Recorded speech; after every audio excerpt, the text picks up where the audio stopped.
We're watching Dilunga TV. Vunja jungu ruhusa kwa masharti matano. Vunja jungu ruhusa kwa masharti matano. Awali yoyote ni vema tukafahamu mimi na wewe istilahi hii ya vunja jungu nini maana yake. Msemo huu wa vunja jungu nini maana yake? Kwa mukhtasar wa hali ya juu nitakupeni maana ya neno la vunja jungu kwa mujibu wa kamusi ya Kiswahili sanifu, kisha tutachukua na maana ya vunja jungu kwa mujibu wa mitaani na Waswahili kwa ujumla.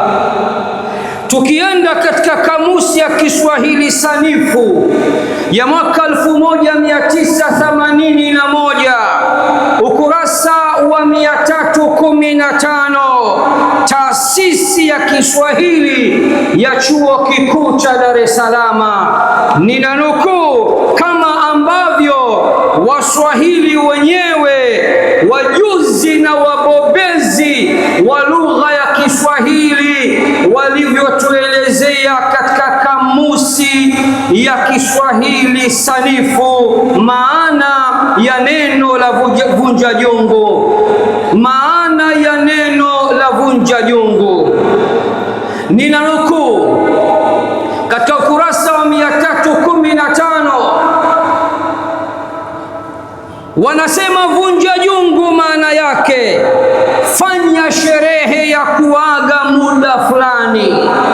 Vunja jungu maana yake kufanya sherehe ya kuaga muda fulani na kukaribisha muda fulani. Ni kufanya sherehe ya kuaga muda fulani na kukaribisha muda mwingine. Hii ndo maana ya neno la vunja jungu kwa mujibu wa kamusi ya Kiswahili. Katika sherehe, kiufupi wamesema vunja jungu maana yake halisi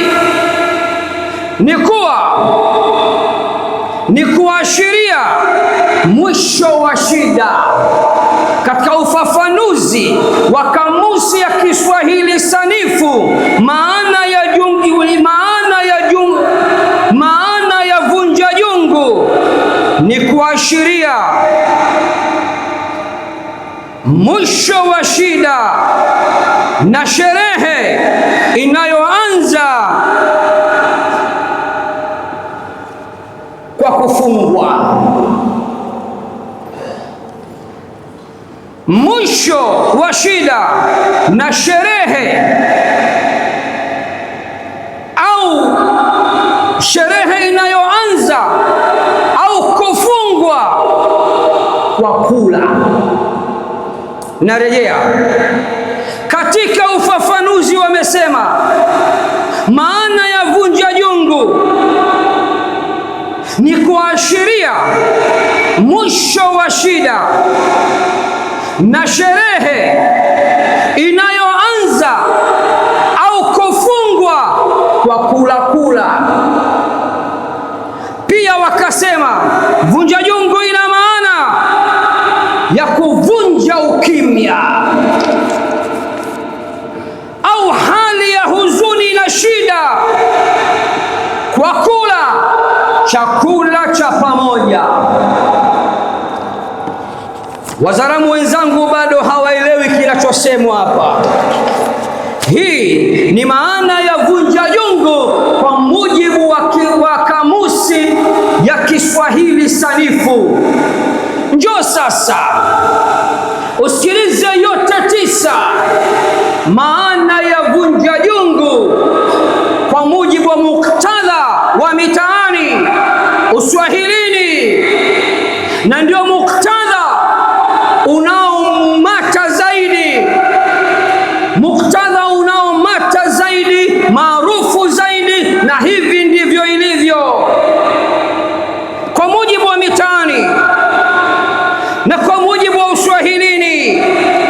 maana ya vunja jungu ni fanya maasi mwisho mwisho. Ukisikia mwezi wa toba unakaribia, mwezi wa haki unakaribia, watoto wa mtaani wanasema tunakwenda kuvunja jungu mwisho mwisho, maana yake tunakwenda kufanya maasi, madhambi, maovu, machafu mwisho mwisho, kwa sababu kuna mwezi wa haki mbele yao unawazuia wao kufanya hayo. Vunja jungu kwa mujibu wa mitaani na uswahilini, maana yake tenda dhambi mwisho mwisho. Hii hata wazee wa baraza la Kiswahili hawana hili.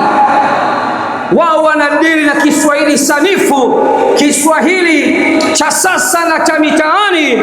Vunja jungu maana yake tenda dhambi mwisho mwisho. Vunja jungu maana yake muasi Mola wako mwisho mwisho. Vunja jungu maana yake mkere Mola wako mwisho mwisho. Kwa mujibu wa mitaani, vunja jungu maana yake uogope mwezi mtukufu wa Ramadhani, lakini usimwogope Mungu.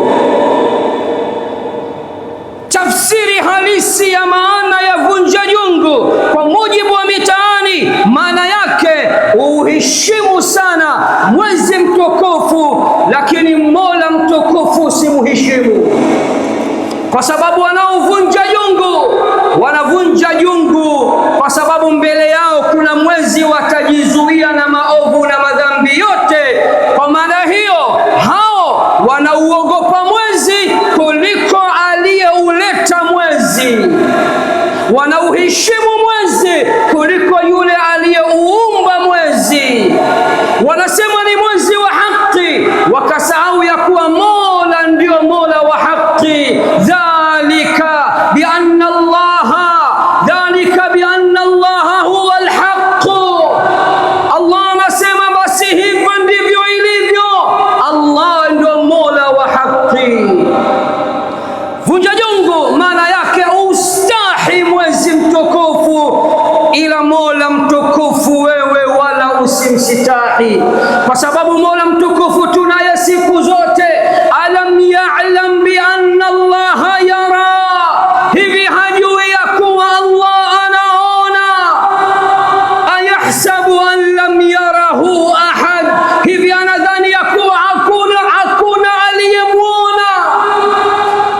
Hii ndo maana vunja jungu kwa mukhtasari wa hali ya juu, kwa mujibu wa BAKITA kamusi ya Kiswahili sanifu ya mwaka 1981 ukurasa wa 315, chapa ya Chuo Kikuu cha Dar es Salaam.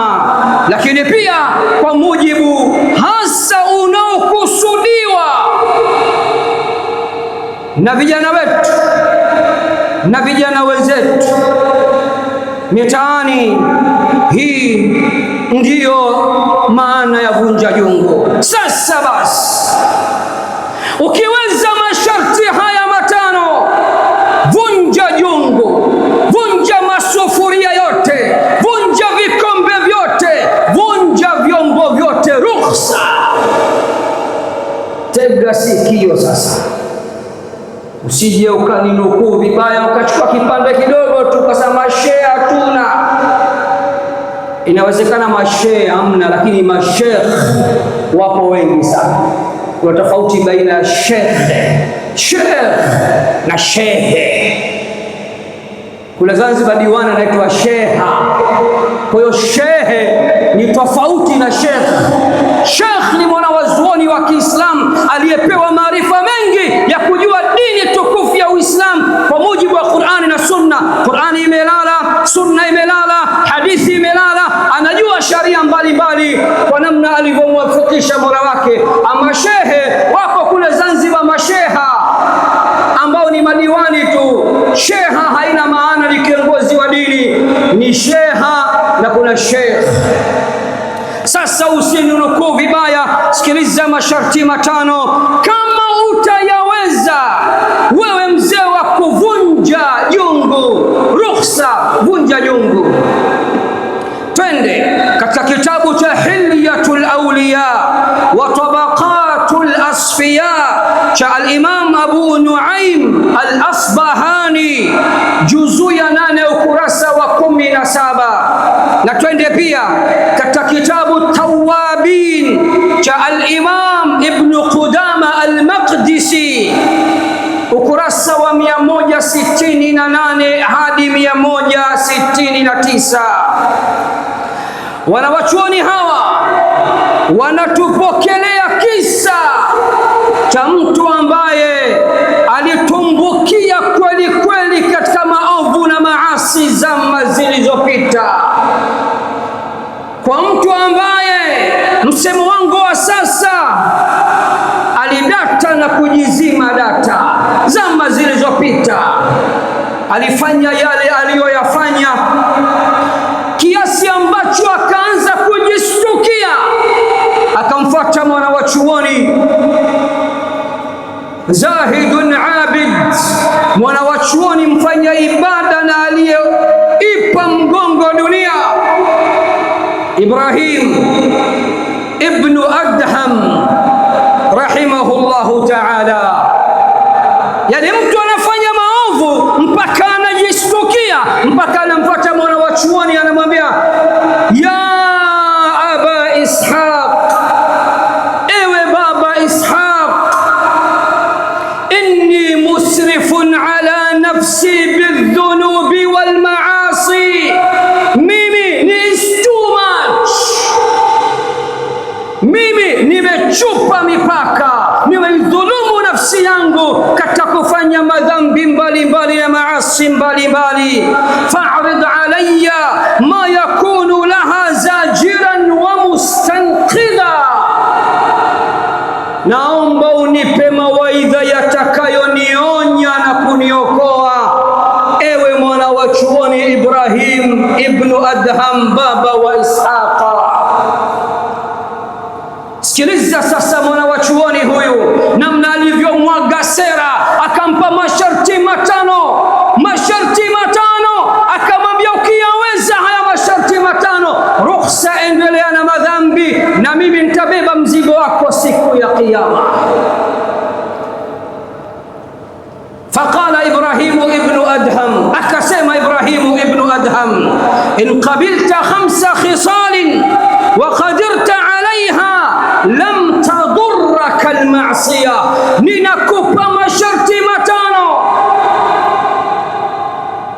yapokee, na ukiyaweza kuyatekeleza, kuyatimiza, rukhsa, endelea na maasi na madhambi yako, na wala hautopata madhara yoyote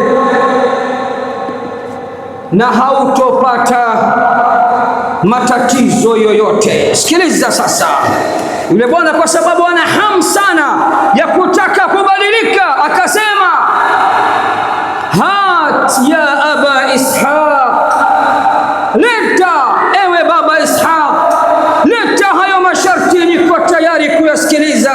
Ibrahim ibn Adham akasema amma al-ula, amma sharti la kwanza, idha aradta an ta'si Allah fala ta'kul min rizqi, ukitaka kumasi Allah basi usile katika riziki yake. Haiwezekani ukampiga vita ukaenda kinyume na maagizo yake, ukafuata makatazo yake, ukaamua kumudhi, kumkera na kumuasi, kisha unakula riziki zake. Kama utaweza kutafuta riziki ya Mola asiyekuwa Allah, tafuta, endelea na maasi, rukhsa. Faqala ar-rajul, akasema yule bwana, subhanallah, anasema subhanallah, famin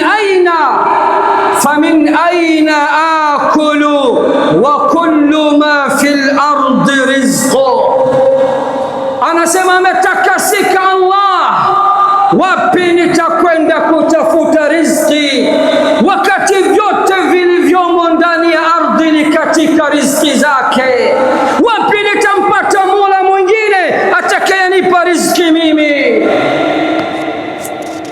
Ibrahimu ibn Adham akaanza kumgeukia akamwambia, ya hadha, wewe mtu,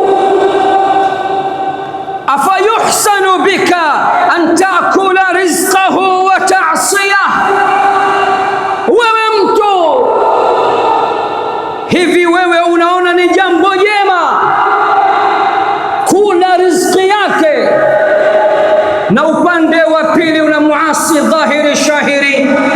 Hili kweli limekaa sawa? Yule bwana ameinama na kwa unyonge akasema, la, bila shaka halijakaa sawa.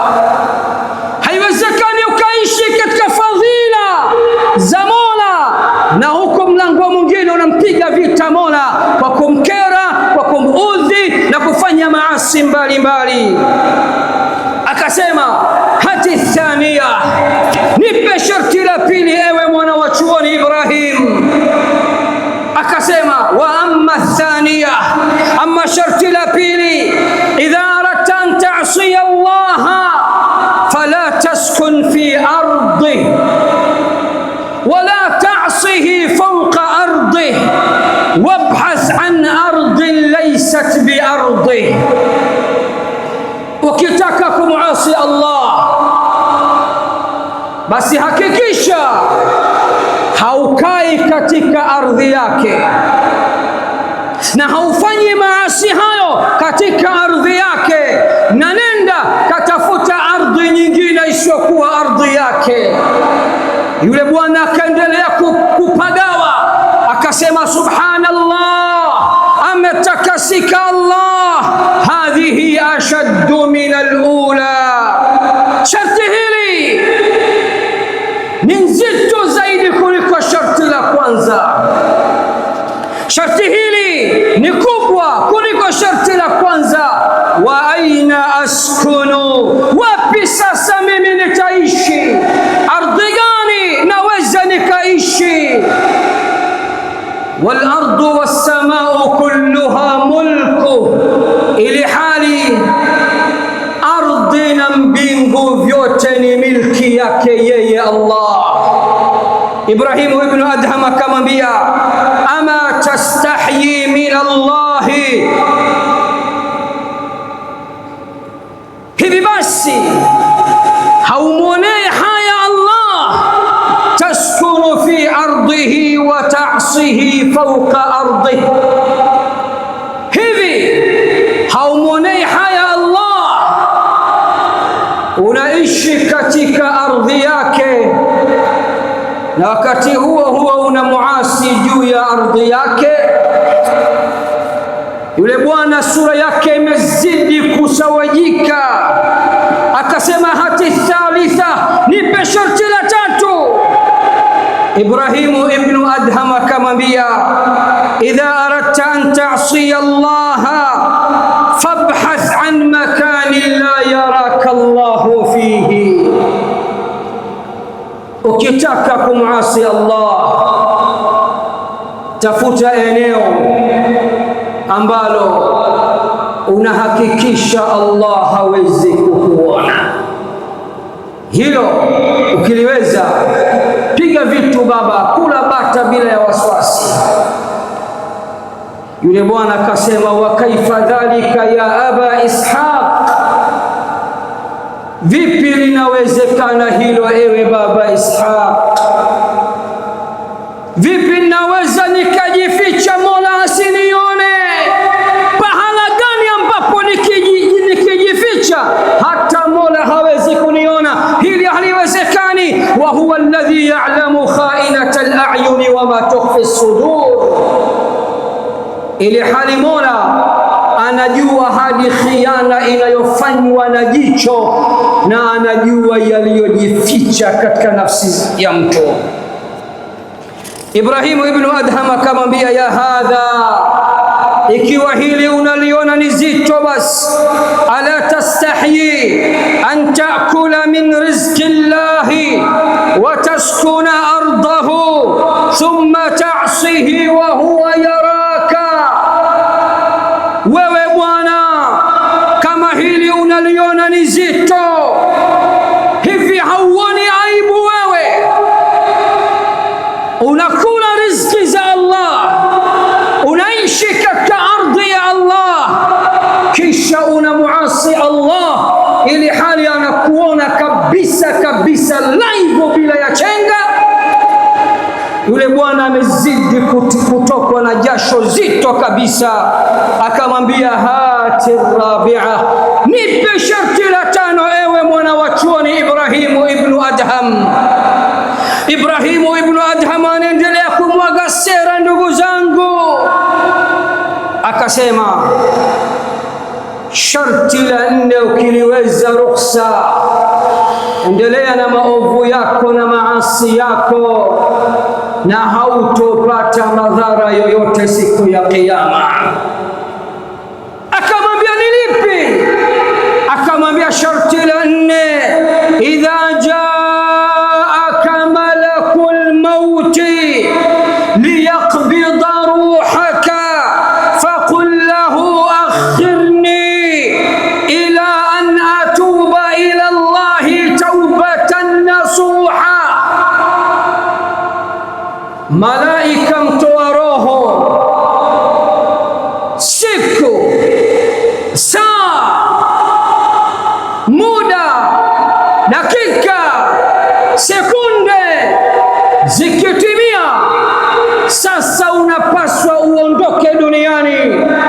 Akishashuka na wasaidizi wake kutaka kuchukua amana ya Allah, roho yako, dindisha babu, kataa babu, mwambie malakul maut, niache niache kidogo ili niweze kutubia kwa Allah, ili niombe istighfar, ili niweze kurudi kwa Allah. Kipi sasa kilichotokea? Yapi yaliyojiri baada ya kuambiwa kama utaweza sharti la nne, ruhusa, endelea na madhambi yako na maovu yako, na sharti la nne, malakul mauti komando atakaposhuka kutaka kuchukua roho yako, hakikisha hachukui roho yako. Discuss na yeye, mwambie tulia, malakul maut, umekuja, karibu, nipe dakika zangu kadhaa, walau nipate raka mbili, nitubie, nirudi kwa Mola wangu, nimwombe msamaha juu ya makosa yangu mbalimbali, maovu yangu mbalimbali na maasi yangu mbalimbali.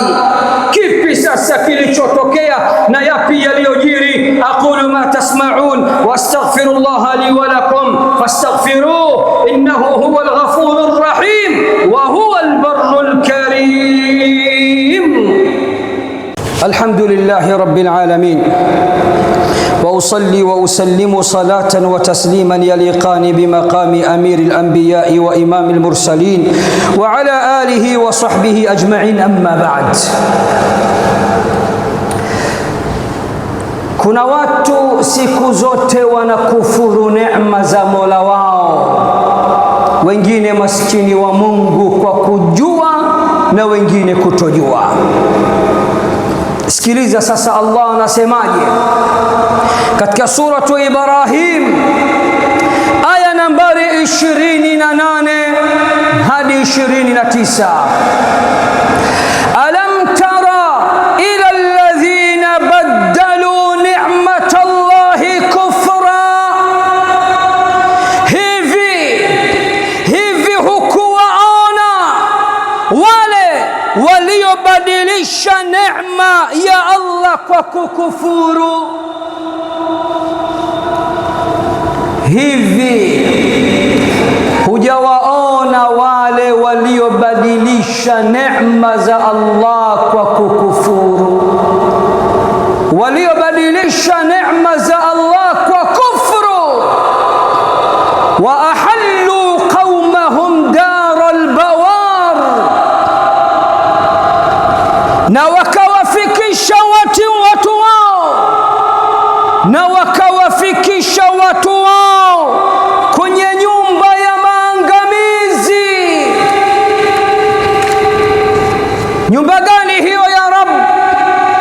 jahannama yaslawnaha wa bi'sal qarar, ni nyumba ya jahannam hiyo, na ni maovu yaliyoje makazi hayo. Allah anasema wale wanaobadilisha neema zake kwa kufuru wanajichochea kwa moto na kuwaandalia wenzao na kujiandalia wao wenyewe makazi ya maangamizi siku ya Kiyama. Kisha akasema makazi hayo ni makazi ya moto wa Jahannam, na humo ni pahala pabaya mno kukaa. Sherehe za usiku wa talaka maarufu kama talaka nginja nginja ni laana tupu. Narudia, talaka, usiku wa talaka, talaka nginja nginja ni laana tupu. Hayo kayasema Mtume Muhammad sallallahu alayhi wasallam katika Sahihul Jami' nambari 2810. Bwana Mtume anasema sauti mbili zimelaaniwa duniani hadi akhera. Sautani mal'unani fi dunya wal akhirah, sauti mbili zimelaaniwa duniani hadi akhera.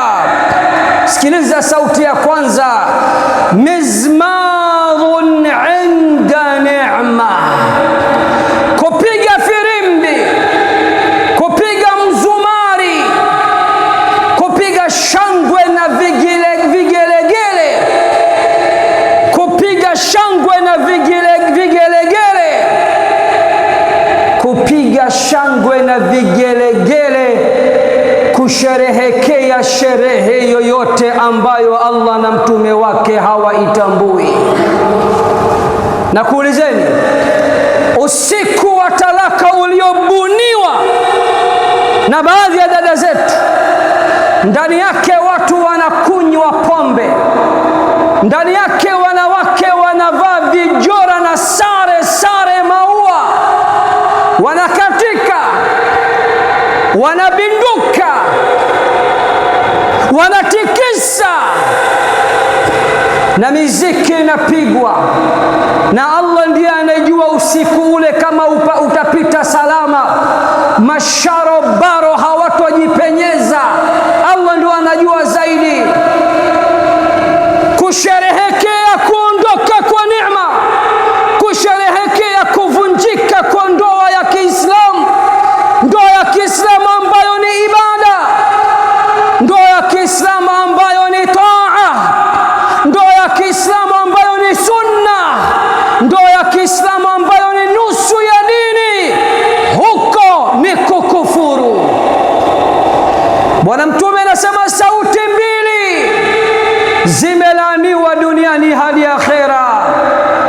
Sauti ya kwanza, mizmarun inda ni'ma, kupiga firimbi, kupiga mzumari, kupiga shangwe na vigelegele, kupiga shangwe na vigelegele, kusherehekea sherehe ovu, sherehe ambazo ni kinyume na sharia za Allah na Mtume Muhammad. Sauti hizo zote zimelaaniwa.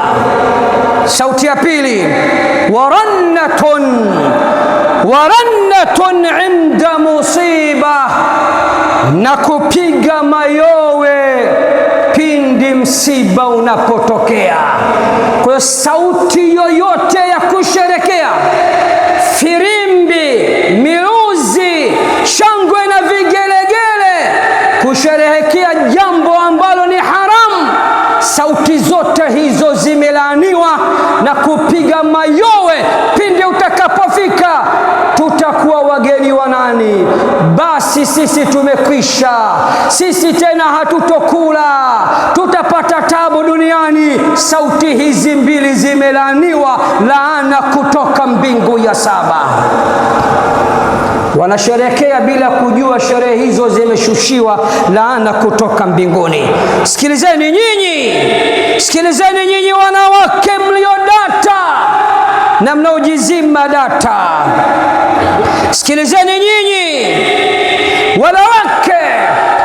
wanawake wenye kushadidia talaka. Sikilizeni nyinyi wanawake wenye kushadidia talaka. Nataka nisome kwa sauti ya chini. Mtume Muhammad anakuambieni kudai kwenu talaka kutawapelekea kukosa pepo. Sikiliza hadithi sasa hiyo. Sikiliza maneno ya Mtume Muhammad katika Sahihu Tirmidhi, hadithi nambari 1187, na katika Sahihu ya Abi Daud, hadithi nambari 2228.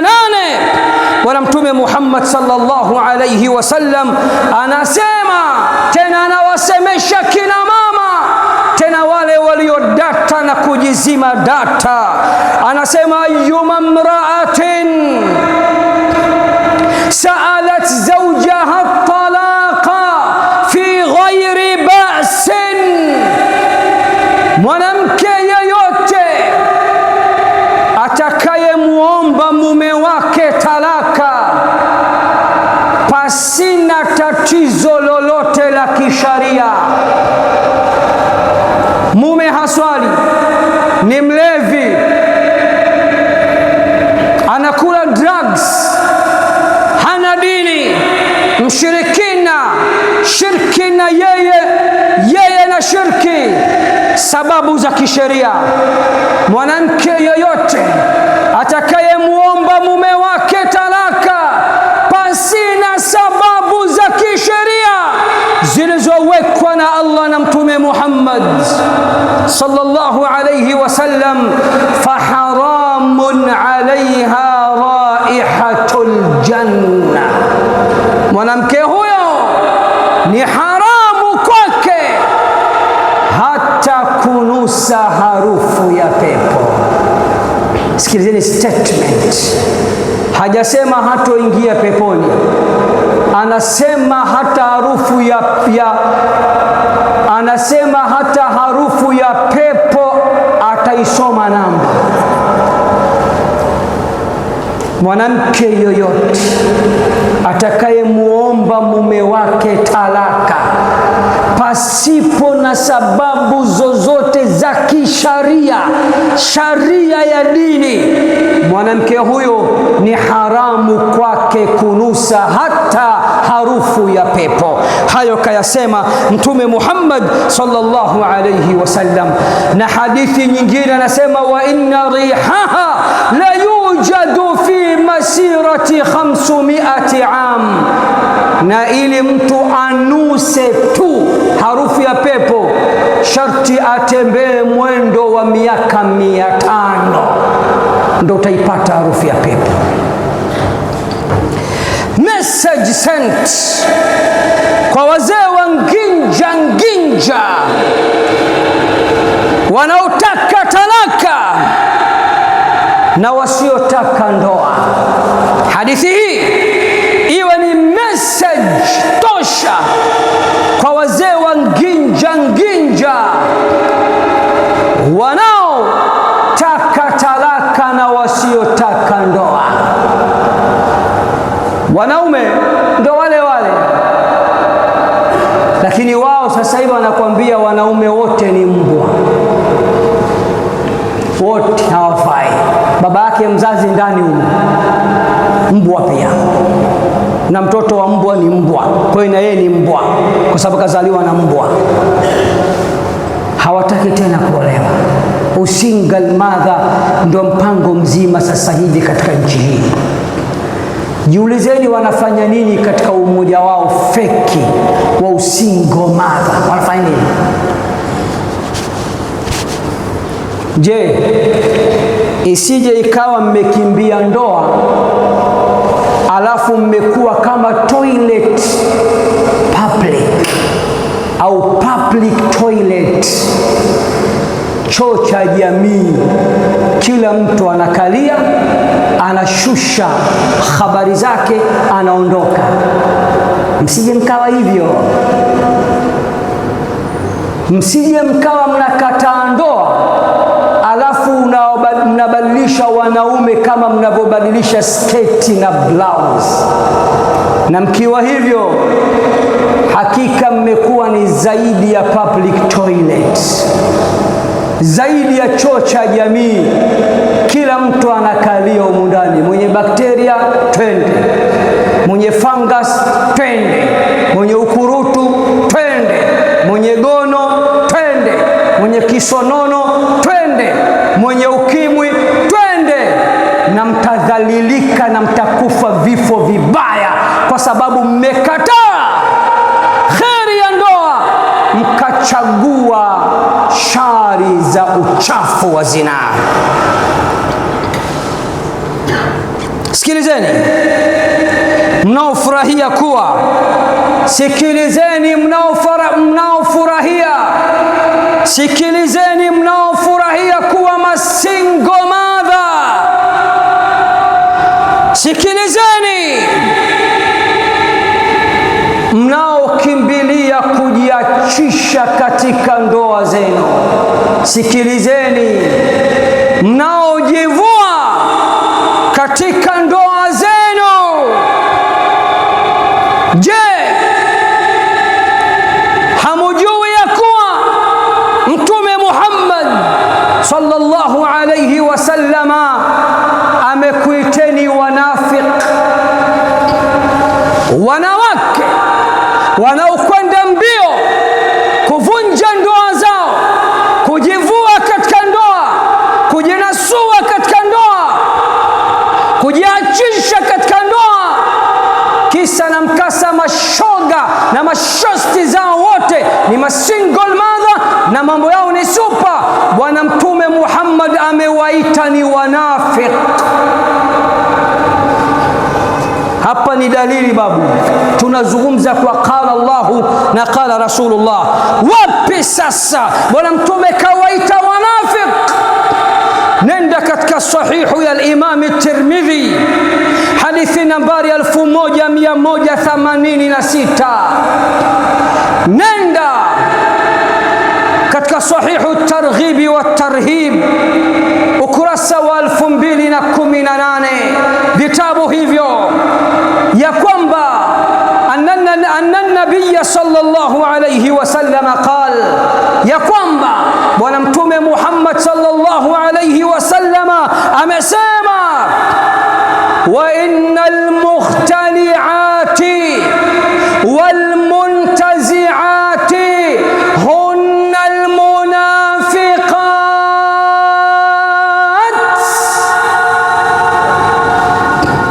Na hakika ya wanawake, na hakika ya wanawake wanaopenda kukimbilia kujivua katika ndoa, wanaopenda kukimbilia kujitoa katika ndoa, hao ni wanafiki, kasema Mtume Muhammad. Mimi nimenukuu tu. Kwa hiyo kama mna hasira, mkasirikieni Mtume Muhammad kama mtaweza.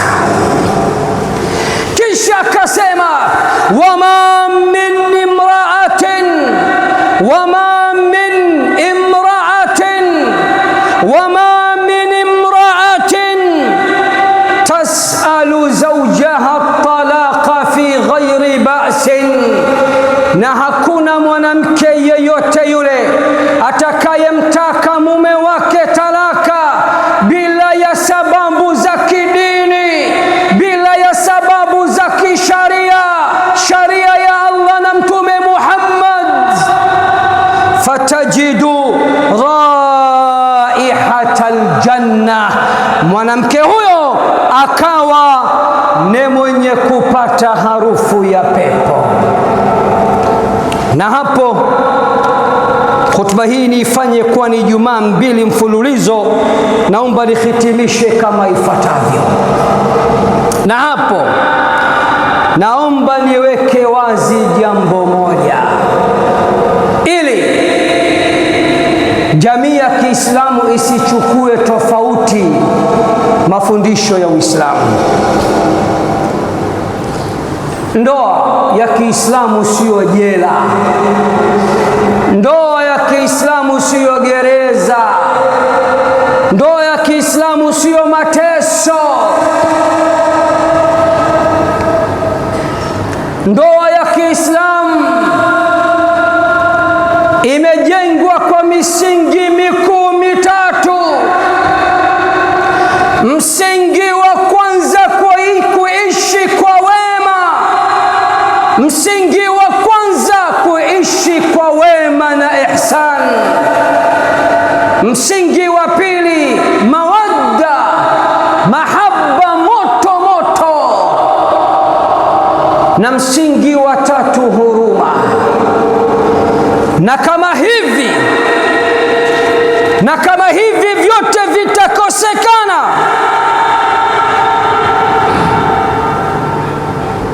mke na mume wakashindwa kuishi kwa wema na ihsan, wakashindwa kuishi kwa mapenzi na huruma, ikibidi ndoa ya Kiislamu ruhusa kuvunjika, lakini kwa misingi ya sharia, kwa vigezo na masharti ya sharia, sio kwa akili zao zilizodata na kujizima data. Mashekhe, makadhi, maulama wa Kiislamu wakithibitisha ndoa hii misingi yake yote imekosekana, na hapa hakuna maelewano, ndoa ya Kiislamu inatakiwa ivunjwe,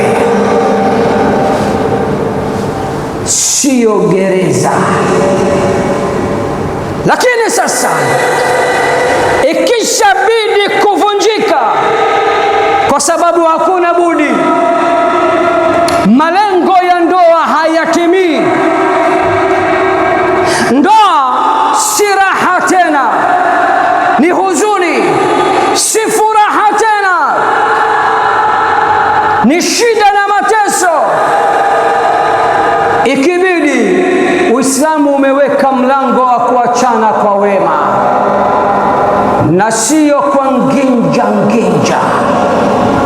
na sio kwa vijembe, na sio kwa kukomoana. Mbona sisi wanaume hatufanyi hivyo? Umeshawahi kumwona mwanaume kwa kuachana na mkewe akaandaa na yeye talaka nginja, akawaita wanaume wenzake, wanawake, mna shida gani? Mnajitangazia uhuni kwamba sasa niko single mother, mwenye kubib mtapokea haraka simu yake.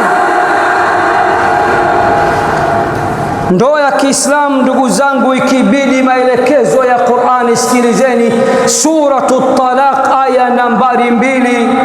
Allah anasema faamsikuhunna bima'rufin au fariquhunna bima'ruf. Ikishindikana, ikiwezekana, muwashike wake zenu, muwahendo wake zenu, muwaweke juu ya vichwa vyenu, muwalee kama watoto, muwalee kama malikia. Imeshindikana, muachane nao kwa wema, na sio kwa uhasama wala uadui wala fujo wala vijembe wala upashukuna. Na katika suratu Al-Baqara aya nambari 229 Allah anasema Ndoa ya Kiislamu ni moja ya mawili, fa imsakun bima'ruf, ama ni kuishi kwa wema, kukaa kwa wema, au tasrihun biihsan, au kuachana kwa wema na ihsan.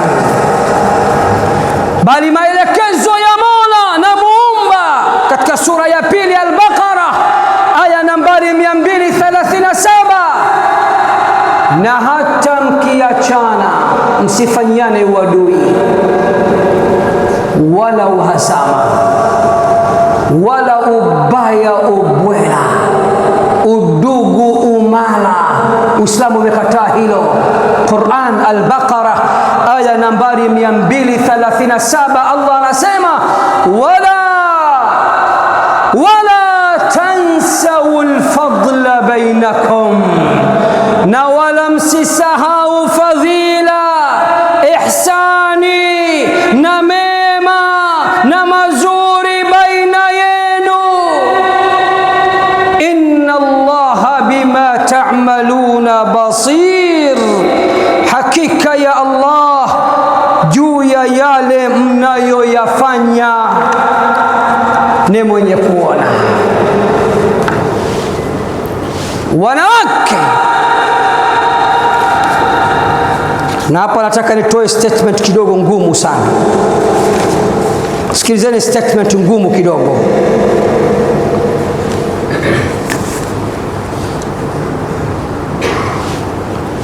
Wanawake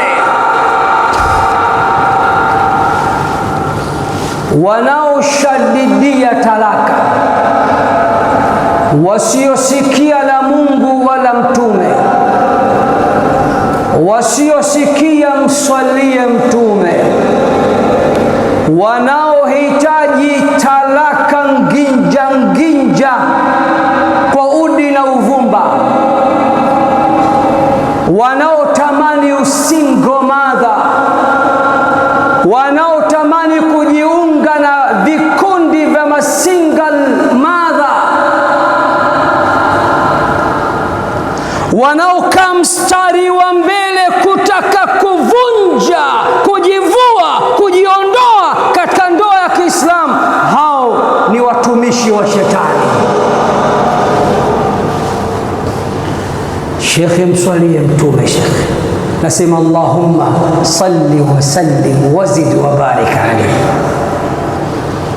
Na mimi nakwambia na wewe mswalie mtume. Nazungumza kwa dalili babu, na hapo ndipo tutakapoishia, na hii ndio itakayokuwa hotuba yetu ya wiki ijayo. Sikiliza sasa nondo hizo.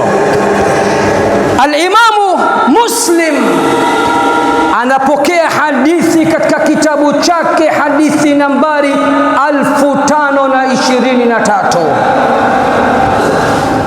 Hadithi hii ni nzito sana. Hadithi hii inatuambia Iblis baba lao, baada ya kufukuzwa kutoka mbinguni, ardhi ya Allah ni kubwa, hakuna anayejua square mita za ardhi za Allah. Anaishi wapi sasa hivi? Yuko Bongo, yuko China, yuko Marekani, yuko wapi? Bwana Mtume amejibu, amesema amejenga arshi yake katikati ya bahari. Sikiliza, na hapo ndipo tutakapoishia. Bwana Mtume anasema inna Allaha, afwan, Bwana Mtume anasema inna iblisa yadau arshahu ala alma, hakika ya Iblis amejenga arshi yake juu ya maji. Hadithi nyingine katika Musnad ya Imamu Ahmad, maji yenyewe kayaweka wazi, sio ziwa, sio mto, sio swimming pool, kasema juu ya bahari. Kwa lugha ya Temeke amekunja nne, anakula kuku kwa mrija. Ni babu. Fikiria, Adam kaondoka duniani ana umri zaidi ya miaka 1000 zaidi, na Adam kaumbwa akamkuta Ibilisi yuko hai. Sasa tangia wakati huo mpaka leo ana miaka mingapi huyu baba? Na Qur'ani imemwambia utaishi wote, utakuwa mwisho kufa mpaka siku ya kufufuliwa. Karibia na kupigwa paragumu ndio utakufa. Kwa hiyo ameshazeeka na hanyanyui tena miguu akahangaika na mimi na wewe. Hatuna sisi kitu cha kumbabaisha yule babu. Sikiliza sasa, thumma yab'athu sarayahu. Bwana Mtume anasema hakika ya Iblis amejenga arshi yake juu ya maji, juu ya bahari, amekunja nne, anatuma vijana wake, maaskari wake kuja huku kwetu duniani kwa minajili ya kutaka kutupotosha, kutusababishia tutende madhambi maovu na machafu. faadnahum minhu manzilatan a'dhamuhum fitna. Hao vijana aliyowapa kibarua cha kuja kwetu ili kutupotosha, yule ambaye atakuwa anampa nyota kwenye bega lake ni kila ambaye atakuwa ana fitna nzito, yule atakayetutia wanadamu katika misukosuko mizito. Wakishafika, Bwana Mtume anasema wanafunga foleni, wanatoa ripoti kwa bwana mkubwa. Fayajiu ahaduhum, anakuja mmoja wao, anatoa ripoti na saluti juu kwa bwana mkubwa Iblis katikati ya bahari. Anasema nini? Fa'altu kadha wa kadha, leo masaa yote haya nimefanya kadha wa kadha. Anamwambia ma sana'ta shay'a, kaa pembeni. Masaa yote kazi uliofanya kwa wanadamu ni kazi hii tu. Anakuja mwingine anatoa ripoti, anamwambia kaa pembeni. Kisha anakuja mwingine, thumma yaji'u ahaduhum, kisha anakuja mwingine, fayaqul, atasema, na huyu ndiye atakayemtangazia uchawa kwamba wewe kuanzia leo utakuwa chawa wangu, mkono wangu wa kulia, na atampa nyota na atampa dole.